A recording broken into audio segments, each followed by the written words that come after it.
Shalom Bapak Ibu dan Saudara-saudari yang dipelihara dalam rahmat Tuhan. Selamat merayakan Paskah.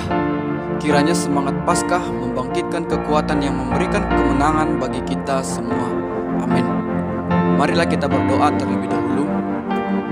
Damai sejahtera dari Allah Bapa dan pertolongan dari Roh Kudus, itulah kiranya yang memenuhi hati dan pikiran kita dalam mendengarkan firman Tuhan. Dalam nama Tuhan Yesus Kristus kami berdoa, amin. Firman Tuhan bagi kita di Minggu Paskah ini diambil dari kitab Lukas pasal 24 ayat 1-12. Lukas 24 ayat 1-12. Beginilah firman Tuhan. Tetapi pagi-pagi benar pada hari pertama minggu itu, mereka pergi ke kubur membawa rempah-rempah yang telah disediakan mereka.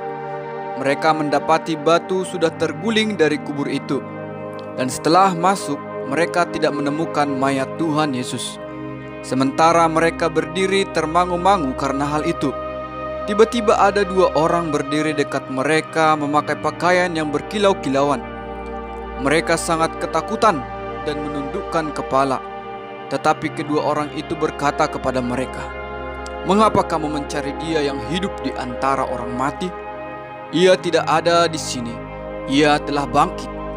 Ingatlah apa yang dikatakannya kepada kamu ketika Ia masih di Galilea, yaitu bahwa Anak Manusia harus diserahkan ke tangan orang-orang berdosa dan disalibkan, dan akan bangkit pada hari yang ketiga."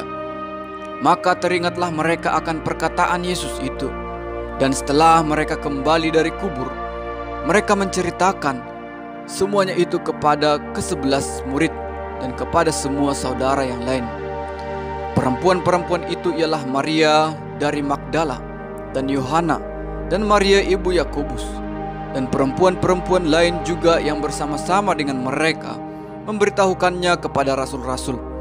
Tetapi bagi mereka perkataan-perkataan itu seakan-akan omong kosong, dan mereka tidak percaya kepada perempuan-perempuan itu. Sungguh pun demikian, Petrus bangun, lalu cepat-cepat pergi ke kubur itu.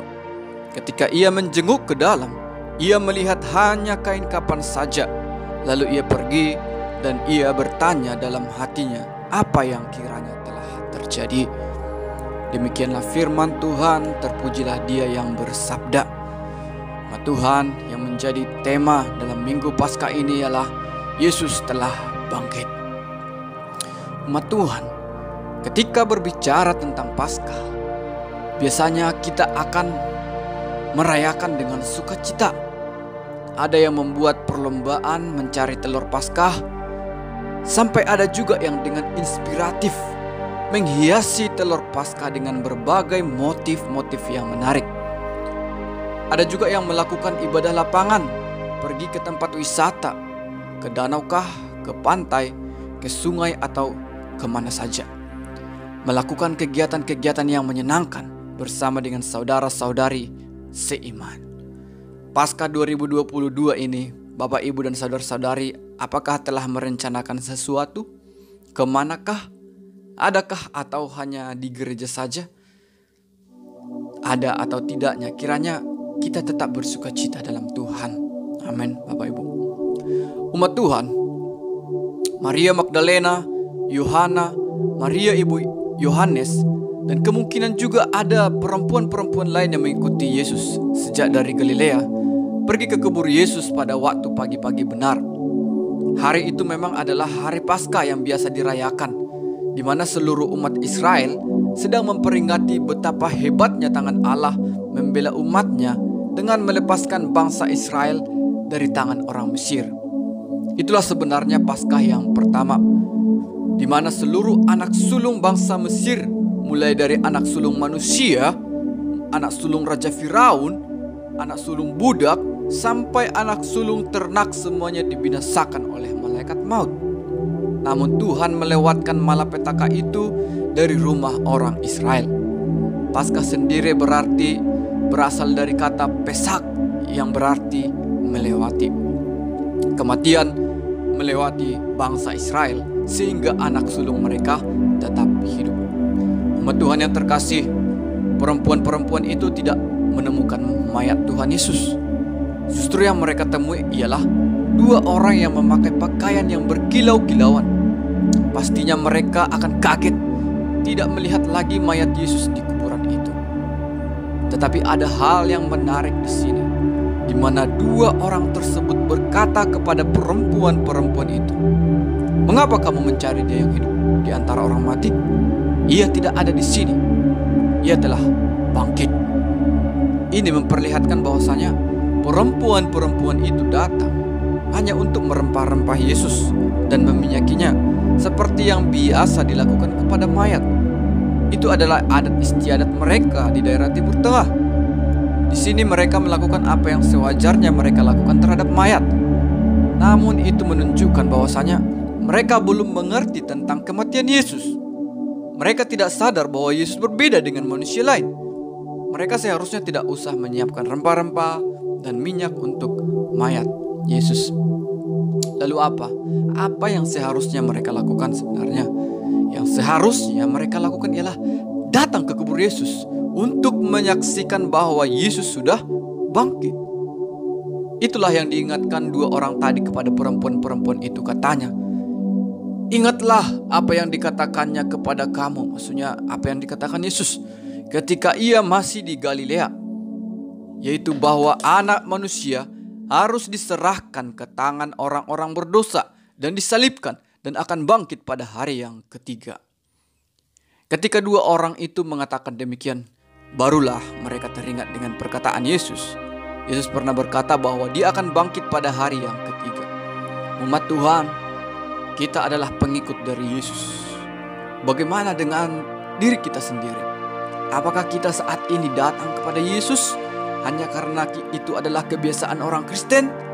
Datang ke gereja karena itu sudah menjadi kebiasaan orang Kristen.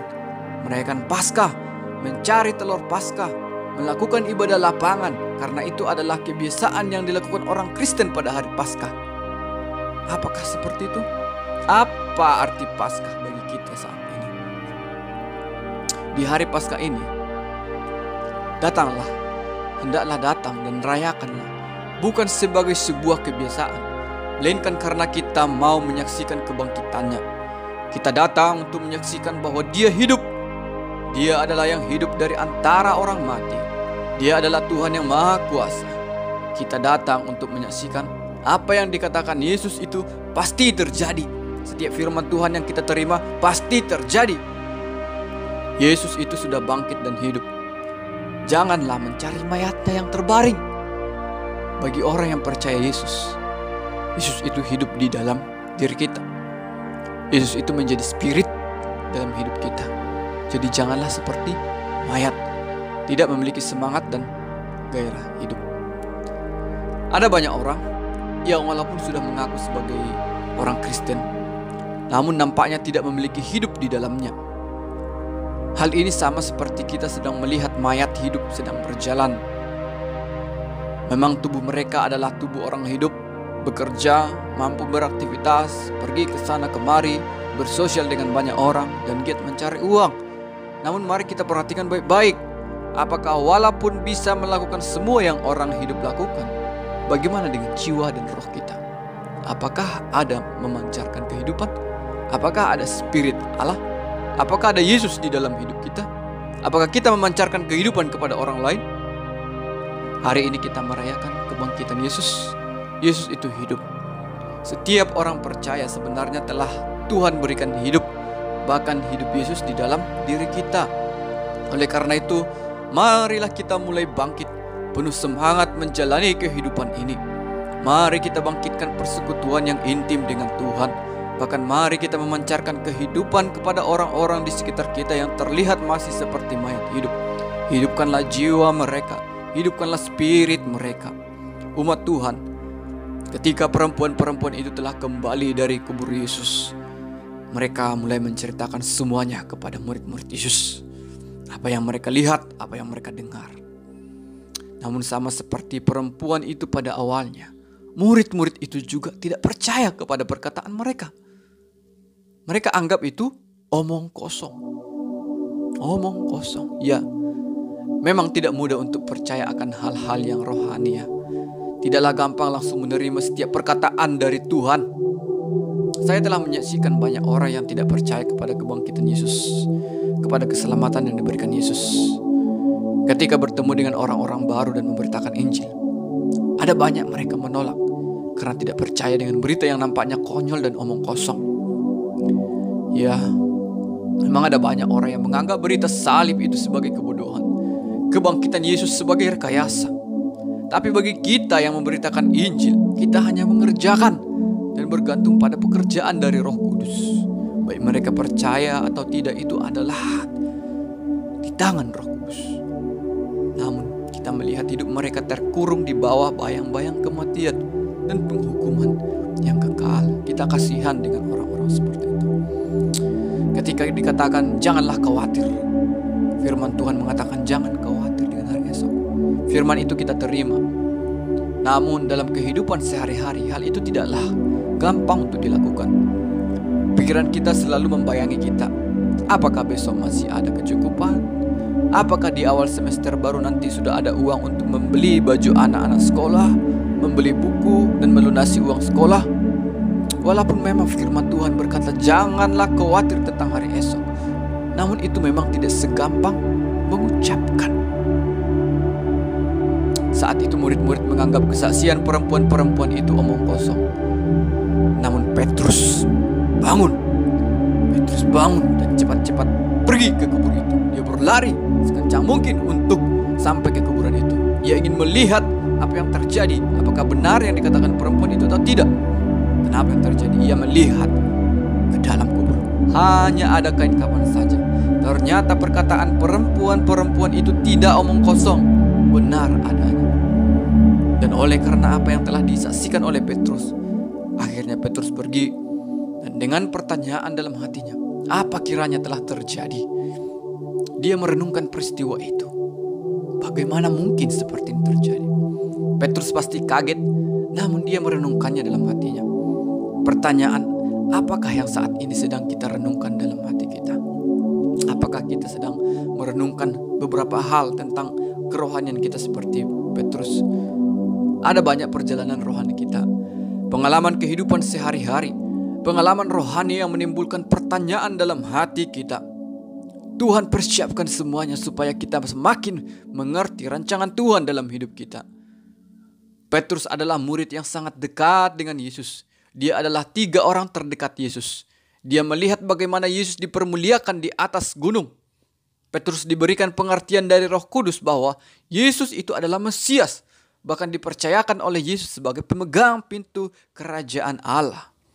Mungkin inilah perubahan pengertian Petrus tentang Yesus ya. Dia tahu bahwa orang yang dia sangkali sebanyak 3 kali itu adalah Tuhan. Dia sedang diteguhkan dengan peristiwa itu. Petrus mewakili kita semua dalam pergumulan iman kita. Ada banyak orang-orang, ada banyak hal-hal yang tidak mampu kita mengerti. Tapi percayalah bahwa ada waktunya Tuhan untuk melimpahkan pengertian kepada kita hingga kita terkagum dan memuliakan Kristus. Ada banyak pekerjaan tangan Tuhan yang bertentangan dengan akal sehat kita memang. Tapi Tuhan akan memperlihatkan kehebatan rancangannya. Ada peristiwa yang maunya kita tolak terjadi dalam hidup kita. Tuhan, aku tidak mau hidup seperti ini. Kesusahan, ada banyak masalah yang timbul. Masalah keluarga, aku tidak mampu berpikir. Tapi Tuhan ialah Tuhan yang tahu keindahan di balik semua rancangannya bagi kita. Di hari Paskah ini, Kristus telah menunjukkan kemenangannya atas kerajaan maut. Dia berkuasa atas kematian. Dia telah meremukkan kepala si ular, yaitu iblis. Dan dia telah memberikan kemenangan itu kepada kita umatnya. Barang siapa yang percaya kepada Yesus, maka Tuhan akan memberikan kemenangan bagi kita.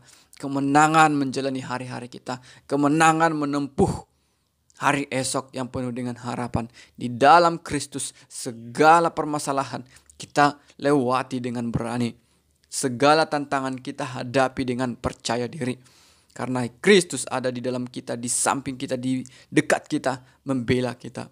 Oleh karena itu, umat Tuhan, marilah kita mempermuliakan Kristus, mengagungkan namanya, menyembah Dia dengan penuh kegentaran. Yesus telah bangkit bagi kita. Haleluya. Amin. Marilah kita berdoa. Terima kasih Tuhan, firman-Mu yang memberikan semangat dan kekuatan baru kepada kami. Kami percaya Kristus hidup di dalam kami.